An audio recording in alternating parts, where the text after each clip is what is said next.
I don't forget. Awesome. So if you do need to leave early, or if you do need to go, you need to leave us, or you're joining late or whatever, then you'll be able to catch the details a little bit later.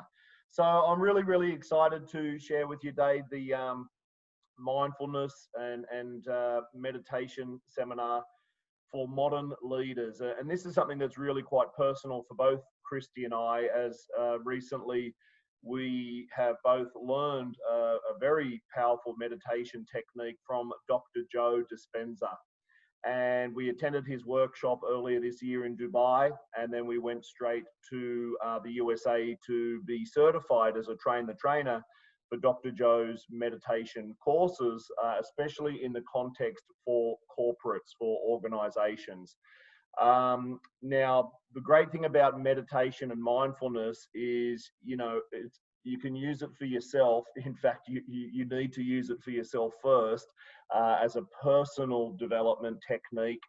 And the results that we have seen from, some of the leaders that we've been working with, some of the people that we've trained and coached, those people who are utilizing these meditation and mindfulness techniques for themselves have not only been getting amazing results in their personal life, such as their EQ, such as their decision-making process, their relationships with others have dramatically improved on the personal side. And what we've seen on the professional side is they're a lot calmer. They're a lot more resilient to the changes and things that are going on in the world at the moment, especially in the business environment. So, based on these results that we've been observing, both in ourselves personally and professionally, plus the results we've seen with some of the people that we've been sharing these tools with, we thought, what a wonderful opportunity to share it with our little Wednesday webinar community here today. So without further ado, I'm going to share my screen and we are going to jump straight in. Awesome. Great. So one thing for sure is we need to understand how stress in our body, our mind and body, creates disease and illness, the science of meditation, and the 3 stages of meditation, right? What we're going to learn is we don't have to be a yogi in a cave in the Himalayas for 10 years to experience the benefits of meditation. It's not hoo-hoo, wah-wah. It's not a only spiritual thing. It really transcends cultures, religions, and ages and everything. It can be used by anyone, anywhere. And this is really what today is all about, is if you're, exploring meditation for the first time, this is a great place to start. If you're an experienced meditator or mindfulness practitioner, well, this will hopefully sharpen the saw for you. So we're going to look at how we can use our metacognition, our awareness of our thinking and the programs, developing greater resilience by identifying your emotional addictions and overcoming them, mental rehearsal, a technique used by world-class athletes and other performers. And we're going to look at the program that Dr. Joe offers all around the world. And so you can understand and appreciate how you might be able to use that within your own organization. And much, much more. Awesome. So we've been doing Webinar Wednesdays pretty much consistently for the last 3 or 4 months now. We missed a couple of weeks here or there for various reasons. And on our YouTube channel, you can catch all of the previous webinars. I think it's about 15 now. And in the email that I'll send you later this evening, I will give you the link to our YouTube channel so you can subscribe to catch those.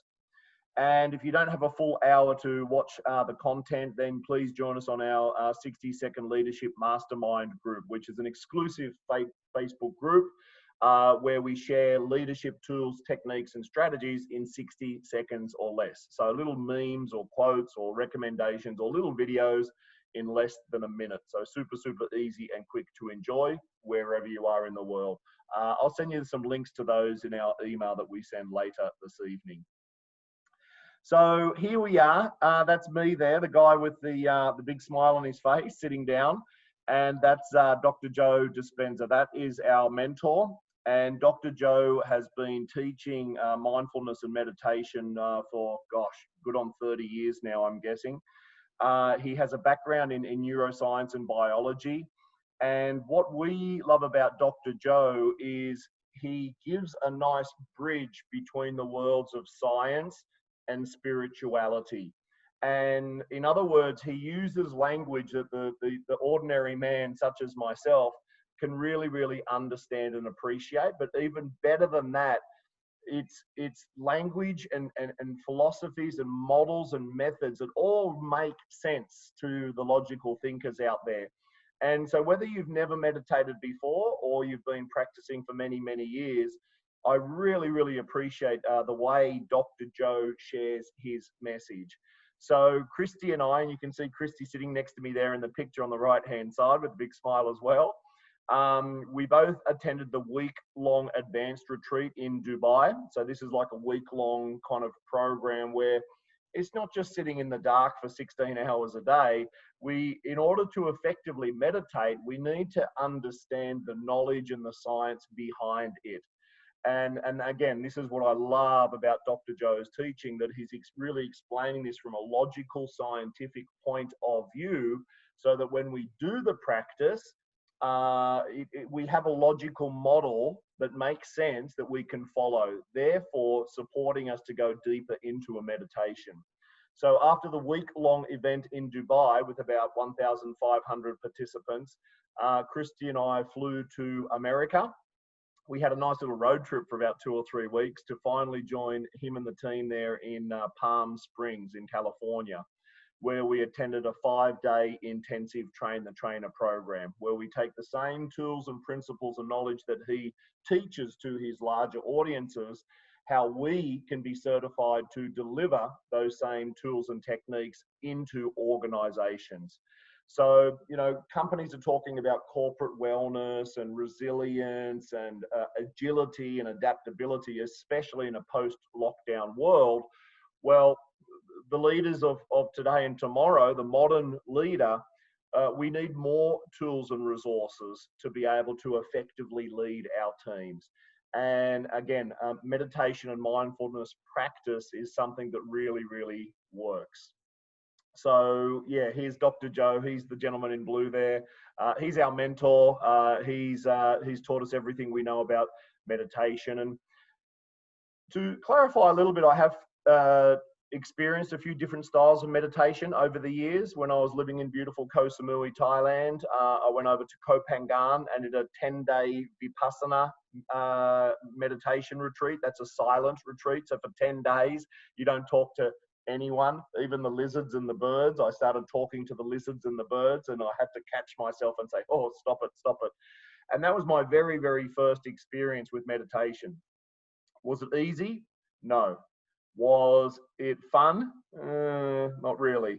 Was it amazingly, did it create more awareness about my thoughts and behavior and actions? Absolutely. And so overall, was it a valuable experience? Definitely. And then life, right? Life gets in the way. We get busy. We do stuff. And I got caught up in the whole whirlwind of life and business. And then I moved up here to Bangkok. And then Christy and I enrolled in the Transcendental Meditation Program, TM for short, it's called. And that was right here in the middle of Bangkok. We had an amazing teacher, Mr. Chris. And again, what I loved about the Transcendental Meditation process is there was some theory to back up why we do what we do. And, you know, for me, that was like, wow. And so we actually practiced the Transcendental Meditation for a good couple of years.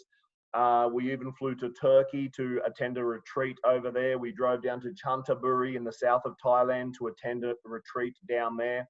And anytime you're immersed in those kinds of environments, the knowledge and the learning and the awareness just goes through the roof. And so that served us very, very well for a couple of years. And then we discovered Dr. Joe a little over a year ago. And since we've come back from Dubai and since the beginning of the year, we've been meditating every single day without fail using Dr. Joe's meditations. Now, by the way, if you stick around with us for all of the session today, I am going to email you. It's actually a gift from Dr. Joe. It's a meditation that he has been made available. It's about 15-minute meditation. So rather than sitting for 15 minutes with our eyes closed on a webinar, we will send that to you afterwards. So please do check your emails later this evening. There'll be a link to access this amazing, beautiful, beautiful meditation from Dr. Joe. So we need to understand this, this little thing called stress. So up to 90% of all doctors' office visits are for stress-related ailments and complaints, based on the data collected from the American Psychological Association in 2017. So that is a lot of visits to the doctor's office related to stress. Yet there's probably other people who are still not going to the doctors, who are still suffering quietly with the stress that they go through on a day-to-day basis. So that stress in our body creates illness and disease. And this 90% number here is a true reflection of that. So how does that relationship work? Well, stress does a couple of things. It increases the heart rate and the blood pressure. So what that means is your heart is working faster, and all of your blood pressure, your vessels, your veins, and everything that's connected to that, they're under more stress, right? Think about it. Think about some piping in a building that's rusted and decayed and breaking down, and they try to double the pressure. Well, it's going to burst and pop in some areas. So that's just putting that extra stress is going to create disease and illness in the body. Also, what happens when we're under a lot of stress, a lot of hormones are released, such as cortisol, such as adrenaline, and so on. And an overstimulation or an overuse of those hormones, they're actually very corrosive to the body. And over an extended period of time, it damages the immune system. And the immune system is simply the body's way to repair itself. So if we do damage to the system that actually keeps us in good health, then of course that's going to invite disease and illness into the body. So when we're operating on these hormones of stress, and you only need to look around you to see how stressed out people are these days, whether it's time or money or COVID or lockdown or changes in this or changes in that, clearly there's a high level of stress. So all those extra hormones and chemicals being pumped through the body, well, it becomes corrosive to the body. Now, one thing is to clarify is these hormones that we do have, they're actually very, very useful for our day-to-day operation. So for example, if we do see a danger, some kind of situation in front of us that requires us to take action very, very quickly, then yeah, we're going to get a shot of adrenaline, which puts all the blood into the extremities so that we can fight, flight, or freeze. Now, that's a normal human response to be able to get those chemicals on demand to react to the danger or the situation in our environment. However, what is not okay is that those hormones are turned on all of the time. So you're pumping that adrenaline and all of those other chemicals, the cortisol, into our system. It becomes an overload. And of course, that's going to create disease and illness. And then finally, the disturbance of the digestive system for all of those reasons we already mentioned, right? So in a typical stressful response, blood is diverted to the extremities of the body, the hands, the legs, the arms, and the head, taking resources, taking energy away from the digestive system and the other essential organs in the body. So what does that mean is those other essential organs are not getting enough blood and oxygen and resources that they need to operate optimally. So yeah, for a short burst to be able to escape the danger, that's okay. But for extended periods of time, that's going to wear down the system. So those hormones of stress, and this is what we're really talking about. When we're in stress, yes, it's that with the stress, you have the emotional response to it, and you have the the worry and the concern and the psychological aspects of the stress. But those hormones that are created from the stress, it's the chemical hormones that give us the emotions that we feel moment to moment. So these emotions that we feel, that's a process, a biochemical neurological process that's happening inside of our body. And it's actually these mix of these combinations of hormones that allow us to feel the way that we feel. So the hormones of stress create these types of emotion: anger, shame, powerlessness, frustration, insecurity, depression, judgment, pain, hatred, rage, sadness, suffering, guilt, and hopelessness. Now, can you imagine when you're running on these hormones of stress the majority of the time? Well, then these are the emotions that we're going to feel the majority of the time. And then those emotions that we feel link back to creating certain thoughts. And then we create this biofeedback loop where our thoughts create our feeling and our feeling create our thoughts, right? And it becomes this loop, and it loops around and it loops around. So we think we think thoughts of anger, for example. That then creates that emotion that we call anger, because there's neurotransmitters, there's neuropeptides, which are releasing these hormones, which give us that feeling that we associate with anger.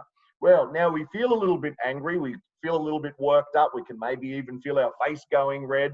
And then as we feel those emotions, those hormones pumping through our body, do you think that will give us more angry thoughts?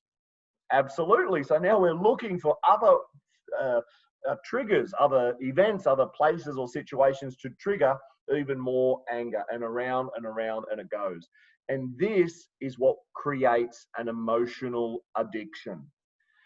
An emotional addiction is something that we're oftentimes not even aware of. It's a habit, it's a program. Because we've done it so often, those thoughts of anger, for example, trigger the emotions called anger, triggers more thoughts of anger, and it becomes a loop. And in fact, with repetition, it becomes a hardwired loop. And after time, we just think that's normal. We think that's who we are. We just label ourselves as an angry person or a sad person or a frustrated person. But the truth is, that's not who you really are. You've simply conditioned your mind and body in that way through repetition. So we're going to look at that a little bit later on how can we identify our emotional addictions. And this kind of terminology, this method, if you will, was something that Christy and I learned directly from Dr. Joe. So meditation definitions, what does it mean? What really is meditation? There are a couple of key definitions, and you can choose the one which resonates more with you. To know thyself, from Socrates and Plato. They were talking, 2,000, 3,000 years ago about the importance of knowing thyself, right? Knowing our thoughts, knowing our emotions, knowing our responses to the environment, and being able to know ourselves totally and fully. To become familiar with. So this is derived from the Tibetan language, meaning to become. So again, to become familiar with, to know thyself, is to become aware of your thoughts and your emotions and your behaviors moment to moment. From the Sanskrit language, the definition of meditation is to cultivate the self. So to cultivate is to kind of to grow, to empower. When we think about cultivate, we think about cultivating a garden. So you'll plant a seed and then you'll nurture, you'll cultivate that seed with water and sunlight and fertilizer and things like that to help create a beautiful garden or a beautiful fruit tree, for example. It's also known to contemplate, according to the Merriam-Webster dictionary. So to engage in contemplation or reflection, to engage in mental exercise for reaching heightened awareness. So in other words, to become more aware and more conscious of what's going on. to focus one's thought towards a specific outcome, and to mentally practice and rehearse. So these are all definitions of meditation. Choose the one that resonates the most with yourself. In simple terms, the way I look at meditation is it's kind of in two main parts. The first one is knowing thy current self. So by knowing thy current self, it's becoming aware of all of the programming that we've inherited through our environment and our school and our parents and so on. Those programs that we have right now are often have been formed in childhood. And of course, we don't have these advanced tools of, NLP or coaching or meditation as kids. So now, as adults, as conscious beings, we have the opportunity to know thyself, to become familiar with those programs of the past. Now, if we're not happy with those programs, we can also then create a new self, right? So by becoming aware of our programs and our thoughts and our feelings and our emotions and our behaviors and all of those underlying habits and programs and beliefs, once we know that, which is basically from the past, well, now in the moment we can create new thoughts, we can create new behaviors, new decisions, new actions, and that's going to create new results in our life. So in other words, we can choose to reprogram ourselves with meditation as well. So as I've kind of sat down with Christy, Christy's my partner, of course, who you've all met, I think. We kind of reversed engineered the meditation process for us, what has been our experience of meditation. And this is kind of what we want to share with you now. So the 3 stages of meditation. Stage number 1 is relax, right? And what do I mean by relax is we need to chill out, right? We need to be able to relax the mind to get it out of these stressful states because it's in stress where all those hormones are being pumped out, remember? And that is not the time to heal, and it's not the time to create when we're running around on survival mode. So first things first, we must relax. Then once we're able to relax a little bit, now we can become more aware of the programs, the thoughts, the behaviors, and the beliefs. And then now you can begin to manifest. And manifest is simply another word for creating the life that you want to create, whether it's for yourself, whether it's in your environment, or whatever it is that you want to create in your life. That's the manifestation process. But one thing is for sure, do you think you can manifest and create if you're running around on these hormones of stress in survival mode when you're trying to defend or attack or survive? That's not the time to go within and to truly contemplate and create and to manifest the future that you want. So we need to move through these 3 stages in order.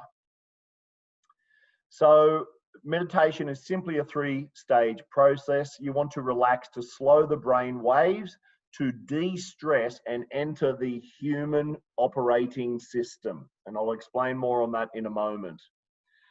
Then we need to become aware by observing your thoughts, your emotions, your actions and reactions, and all of your programs, your values, your beliefs, and so on. Now it's time to manifest, which is to create, to visualize, and to rehearse your new self. So let's take a look at what does it mean to relax. So here a picture of our brain waves. And our brain waves operate at a certain frequency. We have a high frequency or we have a low frequency. Starting here in this little picture here is where we start having the brain waves at the low frequency, what we call delta and theta. Delta is fast asleep, sleeping away with no dreaming, and that's a very, very low hertz. The frequency measurement of our brain waves is in hertz. At theta level, around 4 hertz, it's where you're in that kind of light sleeping state where you're dreaming and feeling and you're having those kind of imagery. And a really nice time is, when you wake up in the morning and you don't have anything to do for the day. It's like the weekend and you don't have to take the kids anywhere. You got no meetings or appointments and you kind of doze on and you doze off. There's no alarm and you doze on and you doze off. And then in that moment, you have those really vivid dreams. Well, that's in that state. That's when your brain waves are in theta. Then we move into alpha, which is around 10 hertz, and that's that relaxed, calm, meditative state. So everything from alpha down to the lower frequencies, this is an opportunity for you to access the subconscious mind. The doorway to the subconscious mind opens, and it's your subconscious mind is where your operating system is, your human operating system. Now, interestingly, children below the age of 7, they're constantly in this theta and alpha state. In other words, their subconscious mind is wide open. That's why children are so easily programmed based on the environment around them, based on the people around them. Now, as we get older and we get more in tune with the world around us, we start to go to school and university and work. Well, then we move up from alpha into what we call low beta. And low beta is okay. That's relaxed attention and focus. Hopefully you guys are in about a beta wave pattern right now. You're kind of listening and paying attention, maybe making some notes, and that's totally okay. But then we start to move into medium beta, where we have a very active and attention direct focused. That might be something like an exam or a test. Then we move up to what we call middle anxiety. So this is where the stress starts to build around these 24 hertz. Then we move up into high beta. So extreme anxiety, panic, we're in that fight and flight and we're not rationally thinking anymore. We're kind of all over the place. Not a very nice place to be, right? So circled in the red there are these high beta areas. This is where you don't really want to spend most of your time. Sadly, a lot of people out there, especially in the corporate world, they're operating at this high beta frequency all of the time, like 24/7. So that's going to release these hormones of stress, right? That cortisol and all of those other hormones are getting pumped into the system like all of the time. So through the process of meditation, through being able to relax our mind, then you're kind of focusing more in this middle area here, especially around those alpha and theta states. When you practice relaxation techniques, and there's hundreds of different, relaxation techniques such as breathing and meditation, of course, and whatever else, then you're able to control those brain waves. And with practice and repetition, you can move from those high beta states down into those alpha and theta states more easily. So if you've not meditated before and you're thinking of doing it for the first time, just know it's going to take a little bit of practice and repetition to basically control that monkey mind, because it's used to running around in these high beta brainwave patterns. So you'll need discipline, you'll need commitment, and you'll need the regular practice to be able to get back into that calm state in a quicker period of time. Now, what happens though, when we are in those emotions of stress, when all of those hormones are pumping through us, there are 3 typical responses. We're going to fight, right? We're going to attack back, whether it's verbally or physically or however. We're going to flight, which means we're going to run away from the threat, from the perceived danger. And that could show up simply as, not having that difficult conversation with your employee, with your boss or your spouse, right? That's an example of flight, basically not handling or addressing what needs to be handled.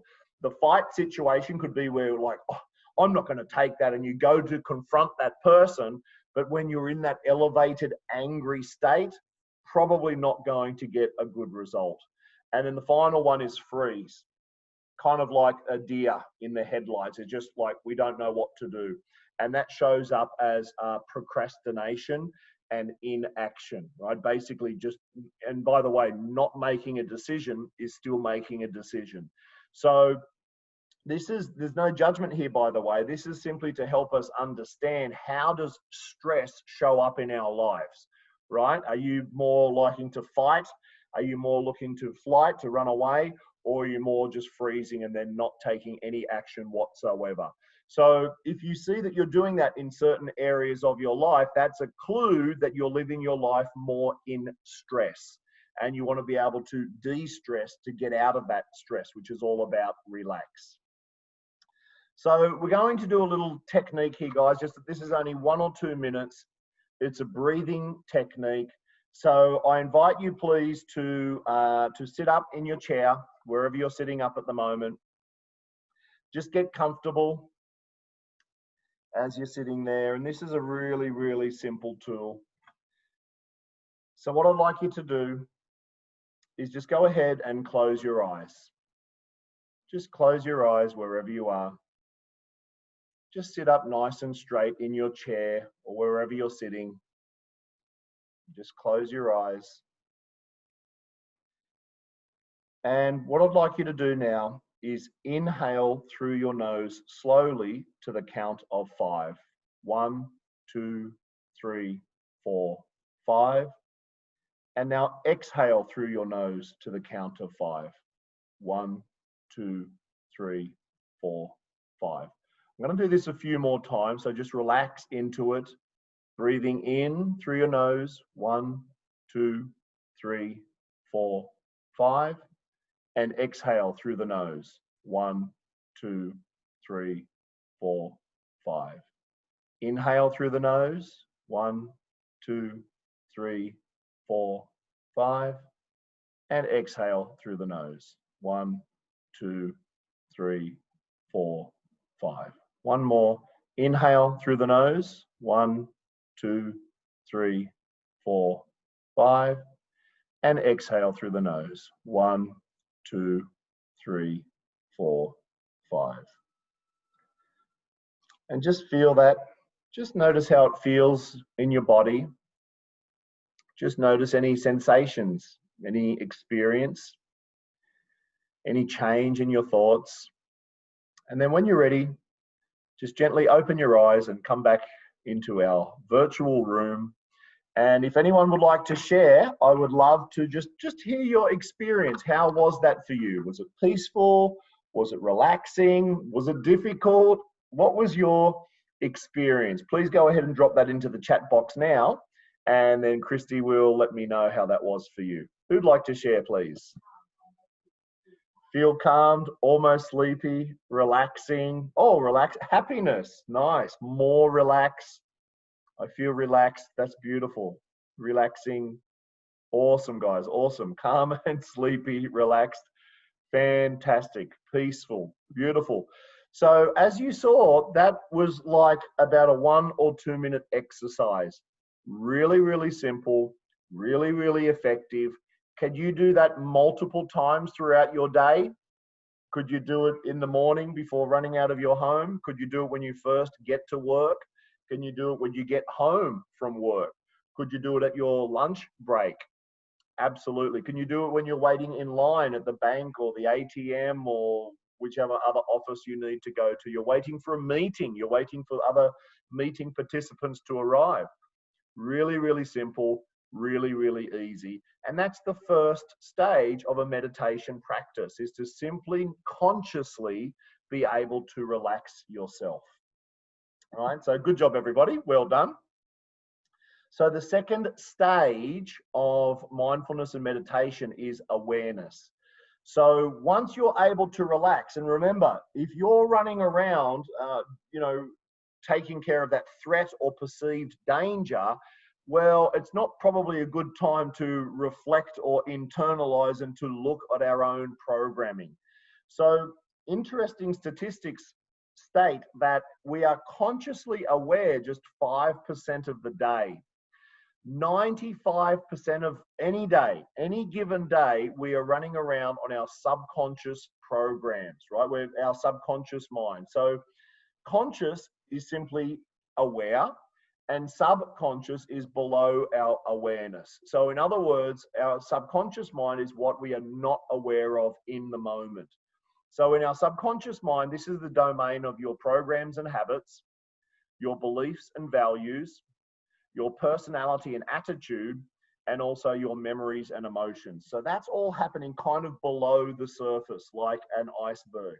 So as you're able to do stage one and you're able to relax more, and as you practice this a little bit more, you would clearly do it, at your home or somewhere where you feel safe and comfortable to be able to relax fully. Then as you relax fully and as your brain waves enter those alpha states, then you're able to become more aware of your subconscious programming. So remember, when you get to alpha and theta, it's like the door opens up to the subconscious mind. So it's like the conscious mind is shining a flashlight inside of your subconscious mind to become more aware of your programs, habits, beliefs, and values, etc. So the process that we use to do that is what we call metacognition, which is your thinking about your thinking. So another way to say that is your metacognition is to become consciously aware of your subconscious programming, right? In other words, those things that you are not aware of in the past. So please also remember that most of your programming happened during childhood. And so now, for potentially the first time, we're going to shine a light on those programs to see, are you happy with the program? Or is there something that you would like to change in your program? So things that you can become more aware of, whether you're in your relaxation or your meditation, or even as you're consciously running through your day, begin to become aware of your thoughts. Are they more positive or more negative? How about your emotional state moment to moment? Are you more in emotions of happiness or in more emotions of stress? Your behavior and actions, your beliefs and values, your reactions and your triggers. How you treat others is something you can become aware of. Emotional addictions, sensations in your body, whether that be tension or tightness or breathing in a certain way, you can begin to become aware of holding on to that tension. If you're holding on to tension, for example, well, then that gives you a clue that you're living in those hormones of stress, that you're in those high beta brainwave states. Also your posture. So all of these can be clues during your day-to-day awareness to become more aware of your thoughts and your subconscious programs. So we talked about emotional addiction, and we're going to do this again as a simple little exercise. This is more of an exercise that I invite you to practice over the next week or so, because it takes a little bit of time to become aware of our emotional addiction. So let's do this again, guys. Just please go ahead and just close your eyes and sit comfortably. And with your eyes closed, sitting comfortably, let's just take in 2 quick breaths together. Nice deep breaths. 1, 2, 3, 4, 5. And exhale through the nose. 1, 2, 3, 4, 5. One more inhale through the nose. 1, 2, 3, 4, 5. And exhale through the nose. 1, 2, 3, 4, 5. So as you're sitting there, nice and calm, nice and relaxed, I'd just like you to ask yourself, what negative emotions do I experience regularly? So just sit with that question for a moment. What negative emotions do I experience regularly? Just explore your subconscious mind. Is it anxiety or fear, anger or guilt, frustration? Whatever it is for you, there's no judgment here. We just want you to become aware of those emotions that you feel regularly. Now that you're aware of that emotion, and normally there'll be 1 or 2 emotions that you're really, really good at, even if it's a more of a negative emotion. Now I'd like you to become aware. Do you notice that you use different people or different things at different times and different places to keep that emotion going? In other words, you look for triggers, either consciously or unconsciously, that trigger that emotion again and again and again. So just become aware that emotion that you identified earlier. Can you begin to become aware that there are triggers in your environment, people or things, places and times, that keep that emotion going? Great. So with this greater awareness now, simply ask yourself, how would you prefer to feel instead? Would you prefer to feel confident, happy, proud, giving, loving, connected? Just notice whatever feeling that you would like to feel instead. And when you're ready, come back into your virtual room and open your eyes. Now go ahead and make some notes there. This is a very personal exercise, so you don't have to share if you don't want to. And maybe you are beginning to become aware now that there is usually one specific negative emotion that keeps popping up and popping up. For me, when I did this exercise, I found that it was fear with a sprinkling of anxiety. In fact, it was the anxiety that I became aware of first. And because I was so good at this emotion called anxiety, I just thought that was normal. I thought this is how people were feeling all of the time. And so it was totally outside of my conscious awareness. And when I did this exercise, I could see that I was projecting into my environment people or places, things and times that would trigger my experience called anxiety. Now, with that greater awareness, I was able to decide that I wanted to feel differently, that I felt safe, that I felt confident, and that I felt trusting in an abundant universe. So that's something I'd like you to explore a little bit deeper. And for the ladies on the call today, Christy goes deep into removing the emotional addictions in her amazing workshop called Empowering Women Workshop, which is on the 15th and 16th of August. So just around the corner, a few weeks away. The investment is just 2,950 baht per person, 2,500 baht per person if you come with a friend or more. And this is for the training in Bangkok, and it does include lunch. Now, I saw before we have people from many, many different areas. So the good news is we are going to make this training available as a live online webinar for the full 2 days.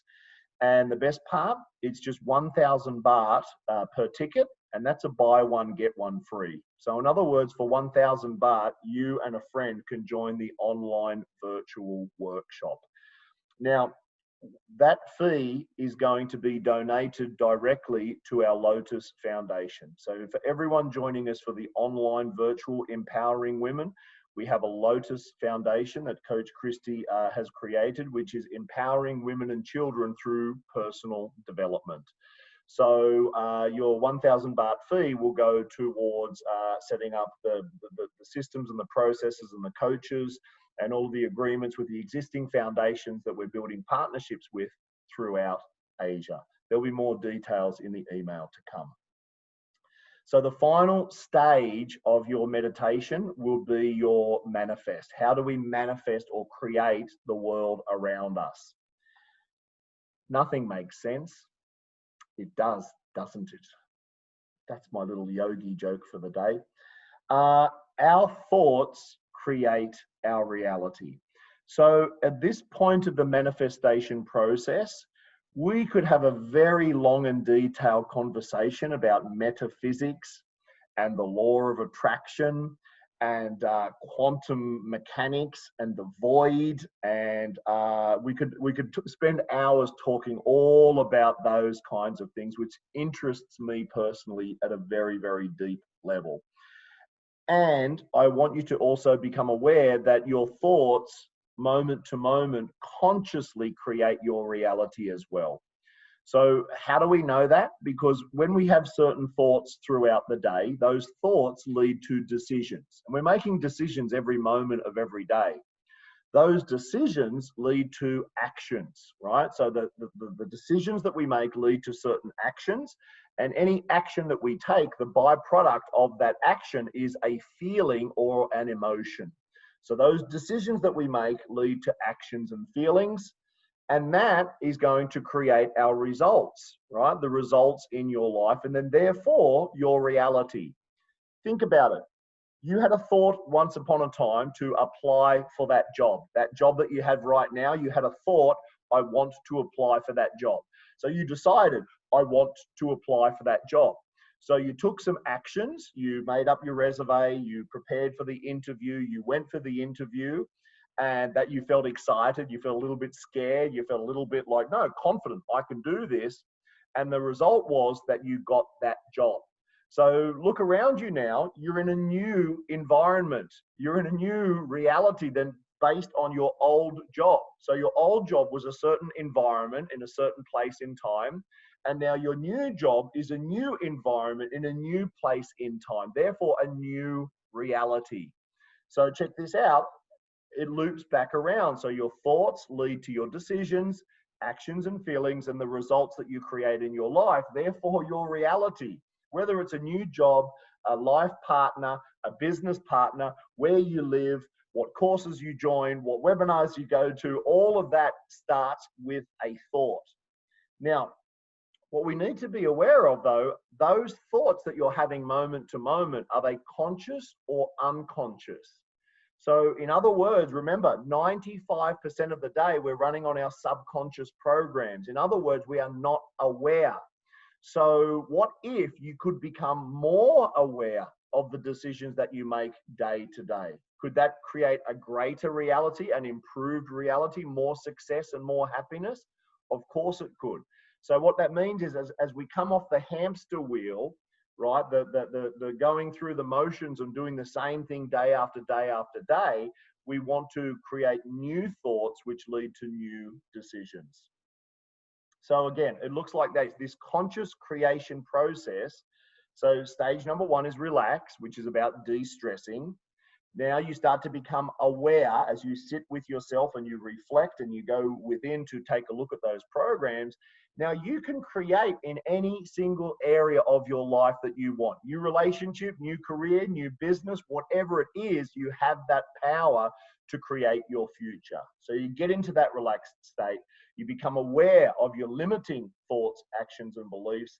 Then you create new thoughts, which lead to new decisions, new actions, and new results. And we know those new results is your new reality, right? So could we go deeper into the manifestation, the law of creation? We could, and that would need to be on another webinar. So your thoughts create your reality. So guess what? New thoughts lead to new decisions, lead to new actions and feelings, and that's going to create new results and a new reality for you. So you have the power to create your reality moment by moment. And as you create that new reality, does that give you more empowered new thoughts? Of course it does. It absolutely does. That's what we call conscious creation. So how can you create new thoughts? You learn new knowledge, you have a new experience, you find a mentor or a role model, you read great books. What else? Please share with us in the chat box there. What other ways can you create new thoughts, right? Because they've got to come from somewhere. So how can you create new thoughts? Please share that into the chat box. Clearly, you could meditate, as we've been talking about. You could watch TED Talks or documentaries or biographies or movies is a great way to get new thoughts. For example, who can remember when they watched The Matrix for the first time? And like this whole red pill, green pill thing in reality, like, oh, mind blown. Is it true or not? I don't know. But it certainly created some new thoughts and some new ways of being. You can attend workshops and courses. You can enhance your metacognition by being more aware of your thoughts and basically do something different, right? Because when you continue to do the same things over and over, that's going to create the same thoughts. Yeah? Mental rehearsal. So mental rehearsal is a form of mindfulness or meditation where you visualize and you imagine success. And world-class athletes are known for practicing this process very, very well. So they will imagine the starter's pistol firing off. They would imagine themselves launching out and then running, one knee lifting and one knee lifting. And they imagine them running and crossing the finish line, looking up to the scoreboard, seeing a new world record, standing on the podium, receiving the gold medal, hearing the sounds of the audience cheering wildly, looking across in the stands and seeing their husband or wife or parents or whoever. And do you think they do that once or twice? No, they do it again and again and again. They're mentally rehearsing their success that's happening in the future. This is the creation stage.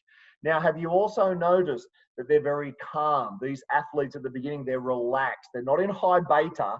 Hell no, they're down there probably in that alpha low beta stage. They're totally present, ready to launch. Right, so quickly to recap, we have 3 stages of meditation. First, you want to get good at relaxing your mind and your body. Next, you want to become more aware of your thoughts and your programs. And then you want to begin your creation process. How do you begin manifesting the reality that you want? Start with the conscious creation process by creating new thoughts. Now, one of the best ways to support you and your teams is through the Neuro Change Solutions program that both Christy and I are certified in. This is the program that Dr. Joe has created especially for organizations where we teach the participants mindfulness techniques in a modern era. So here we are on the left, Christy and I with our certificates. There we are in Palm Springs, attending the 5-day advanced training, and then me hanging out again with my mentor, Dr. Joe. So what's really fascinating about this program, guys, is that Christy and I are the only certified trainers in Thailand providing this training. I think there's one other gentleman in Singapore, and aside from that, there's no one else in Asia. So out of 2 or 3 people that are certified to deliver this training, Christy and I are 2 of those. So as you can see here, there are some real world-class organizations that are using this training in other countries around the world. So if your country is forward thinking and pro-acting and you have been thinking about some kind of mindfulness or meditation practice, we're talking about well-being here, guys, and well-being starts here in the thoughts, right?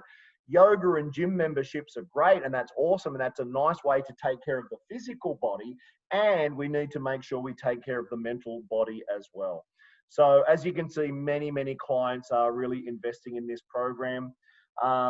What are your personal benefits? Stop negative thoughts, create new ideas, be calmer, conflict resolution, empowered, less stress, get rid of those poor behaviors, conflict prevention, better problem solving, more aware, and the corporate benefits, right? So this works really good as a team workshop where we can ignite the passion of teams, be more collaborative in the thinking, higher engagement, better communication, better customer service, more proactive, faster decision making, and a more cohesive, synergistic team work.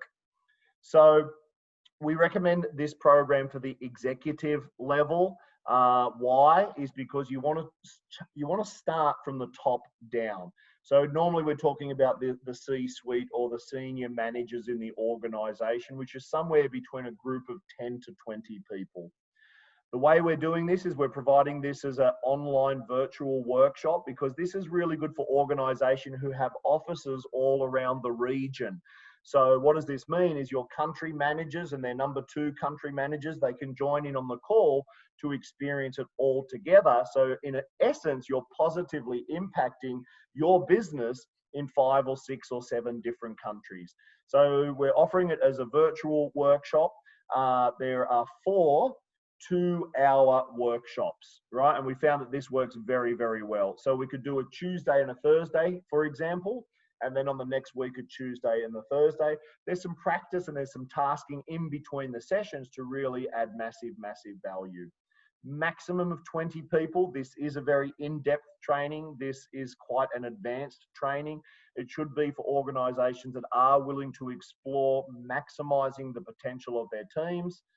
And just let me know if you're interested, guys. We're going to offer a very, very, very special investment for the first 2 organizations that are looking to roll out this training in their organization. I will be sending an email later this evening, and that's going to have all of the details in the email. So if you're interested, clearly you can contact us, and then we can set up a meeting with your HR or decision makers.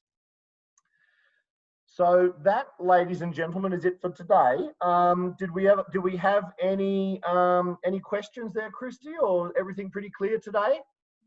Everything pretty clear. Fantastic. So please do join us on the 60-second Facebook group. We do share some tips and techniques on all sorts of goodness about leadership, and I'll be sending the links to that as well as our YouTube channel. Thank you all, everyone, very, very much. Thank you for some good questions and sharings there today. Changing the environment, Alan, that's a good one. You want to change your mindset, you change your environment. So thank you all very, very much. Hope to welcome you to one of our trainings soon. We have another webinar next Wednesday. You'll get the invitation to that as well. Thank you all very much. Have an amazing afternoon. Bye for now.